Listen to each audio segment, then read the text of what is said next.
Pero Dios, mis hermanos, no es Satanás que empieza a hablarle a Dios de Job, es Dios que empieza a hablarle a Satanás de Job. ¿Digo por qué? Porque Dios te conoce. Dios nos conoce y sabe conoce nuestras capacidades más que cualquiera. Como Dios sabía de qué estaba hecho Job, Dios me invita que entabla la conversación y dice: ¿qué tú crees de mi siervo Job? Varón perfecto, recto, temeroso del mal. Dice la escritura que entonces Satanás dice: ah, no, mire, lea así, por esto y esto y esto. Satanás, las argumentaciones que presenta era en virtud de otras personas que él había hecho caer, porque estaban atadas a las cosas terrenales, como por ejemplo la mujer de Lot. La Biblia especifica que la mujer de Lot, dice hermano, al momento en el que tenían que salir de Sodoma y Gomorra, su apegamiento a las cosas materiales le hizo mirar atrás.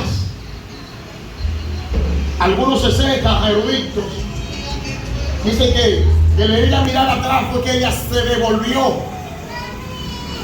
La escritura me dice que ella miró atrás. Yo me limito a las escrituras por su apegamiento a las cosas materiales. Era que ella no tenía la capacidad, sí tenía la capacidad. Pero muchas veces nosotros, teniendo la capacidad de resistir a la tentación, cedemos a la tentación y por eso viene el castigo. Satanás pensó que cuando fue a tentar a Job, se estaba encontrando con una pieza de la misma naturaleza. Satanás, cuando hace presencia delante de Dios y Dios le entabla la conversación concerniente a Job, Satanás pensaba de que se estaba tocando con otra persona igual. Pero Dios le hizo saber que Job no estaba hecho del mismo material. Y no sé si alguien entiende cuando hablo de que estaba hecho del mismo material. Cuando digo de que no estaba hecho con el mismo material, estaba hablando de un hombre que tenía la capacidad de rechazar la tentación en virtud de su capacidad, lejos de justificar su doblez en virtud de la tentación que recibió en aquel momento. La Biblia especifica que Dios permitió que Satanás le quitara todo, inclusive Dios permitió que tocara su cuerpo, mis hermanos, pero Job nunca se dobló ante su integridad a Dios. Job nunca maldijo a Dios. Job pudo decir muchas cosas que quizás no debió decir, pero Job nunca maldijo a Dios en su presencia. Y era lo que Satanás quería. Pero Job entendía lo que usted y yo tenemos que entender, que nosotros no podemos ser tentados por encima de nuestra capacidad. Y si Dios permitió enfermedad en su vida, es porque Dios conoce su nivel y Dios sabe que usted puede con ese nivel.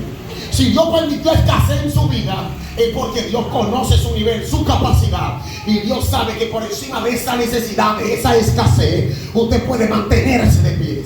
Si usted, mi hermano, está experimentando desnudez, si usted está experimentando levantamiento, lo que sea que usted esté experimentando, antes de que llegue eso a usted, Dios evaluó su capacidad y Dios entendió de que su capacidad estaba por encima de esa tentación.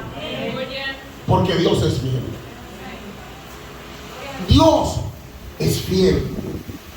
Y Él no permitirá que usted sea tentado por encima de su capacidad. Cuando hablamos de que Dios es fiel, no solamente pudiéramos decir que Dios es fiel en cuanto a no permitir que seamos tentados por encima de nuestra capacidad, sino que cuando hablamos de la fidelidad de Dios, también tenemos, mis hermanos, que hacer hincapié en cuanto a que Dios cumple sus promesas. Hay personas que, habiéndose olvidado la fidelidad de Dios, habiéndosele olvidado que Dios no es hombre para mentir, ni hijo de hombre para arrepentirse, han perdido la esperanza en cuanto a cosas que Dios le prometió. Han perdido la fe. Inclusive han dejado en el olvido cosas que Dios les prometió, porque perdieron toda confianza en que lo van a recibir. Pero yo en esta mañana vengo a decirles que la fidelidad de Dios abarca el cumplimiento de lo que Él promete. La Biblia especifica y enseña que cuando Dios llama a Abraham y le dice: mira, sal de tu tierra y de tu parentela. No hay hombre en esta tierra que se sacrifique por obedecer a Dios que no sea premiado por Él. Aún nuestro Señor Jesucristo dijo que aún hasta un vaso de agua por el que usted se haya sacrificado, usted va a recibir su recompensa. Aún el apóstol Pedro en un momento determinado dijo lo siguiente: Señor, nosotros le hemos dado todo por servirte, ¿qué recibiremos? Y el Señor le dijo: la vida eterna y 100 veces más. Porque si hay algo que el Señor nunca va a pasar por alto, es el esfuerzo que usted esté haciendo por serle fiel. Si hay algo que Dios nunca va a pasar por alto, es que usted tenga la capacidad de decirle al diablo no y seguir esperando en Él. En la Escritura nunca pasó y no va a pasar el que Dios premie, deje de premiar la fidelidad de quienes le gustan.